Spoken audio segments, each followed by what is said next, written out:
Hey guys, if we want to find out the difference between the columns, for example, in these columns have name, some of the columns have same name, but some of the columns have a different name like this one.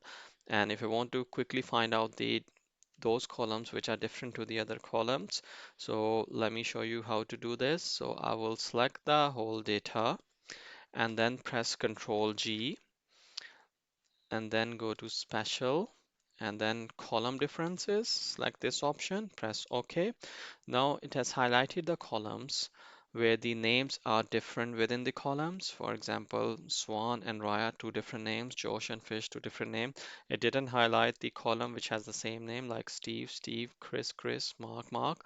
So if I want to highlight those names, I can just go to simply this fill color and I will highlight those columns and then I can filter out by applying Control Shift L filter, and I can filter by color yellow and it will highlight those columns. So this is how you can quickly find out the difference between the columns. Hit the like button if you like this video.